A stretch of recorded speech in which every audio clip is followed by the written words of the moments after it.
রাধে রাধে বন্ধুরা, সকলে তোমরা কেমন আছো গো? জানি সকলে খুবই ভালো আছো। আজ সকালবেলা ঘুমটা ভাঙার পরেই রেডি হয়ে বেরিয়ে পড়লাম বাপের বাড়ি যাওয়ার জন্য। জানো তো, মামামের যেহেতু কালকেই এক্সাম শেষ হয়েছে, ওই জন্য ভাবলাম দুদিনের জন্য মেয়েটাকে নিয়ে একটু ঘুরেই আসি। আবার তো শুরু হয়ে যাবে যুদ্ধ বলো, মেয়ের স্কুল খুললেই তারপরে আবার শুরু হয়ে যাবে সকাল থেকে রাত পর্যন্ত মেয়ের পেছনে ছুটতে হবে। আর তারপরে তো আরও কিছু আছেই, তাই না বলো?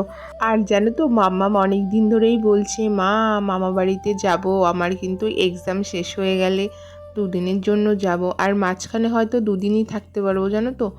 সোমবার দিন আবার মাম্মামকে নতুন ক্লাসে ভর্তি করানোর আছে, ওই জন্য ভাবলাম যাই দুদিনের জন্য থেকেই আসি।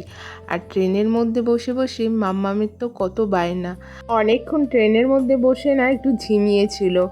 যেই একটা খেলনা নিয়ে এসছে একটা লোক বিক্রি করার জন্য, অমনি ওর মোডটা না ঠিক হয়ে গেল। বলছে মাম্মা আমাকে ওটা কিনে দেবে, দিয়ে তো তারপর ওইটা কিনে দেওয়ার পরে তো মেয়েটা ঠিক হলো। আর আজকে অনেকটাই সকালে বেরিয়েছি, কারণ কি বলো তো, এখন তো ওয়েদারটা একদমই খারাপ, বেলার দিকে রোদ উঠে যাচ্ছে, গরম। ওই জন্য ভাবলাম তাড়াতাড়ি বেরিয়ে পড়ি। আর সকালবেলা তোমাদের দাদা ভাইয়েরও আজকে ডিউটি ছিল, ওই জন্য সকালবেলা একটু রান্না বান্না করে মেয়েটাকে একটু খাইয়ে তোমাদের দাদা ভাইয়ের খাবারটা গুছিয়ে দিয়ে তারপরেই বেরিয়ে পড়লাম।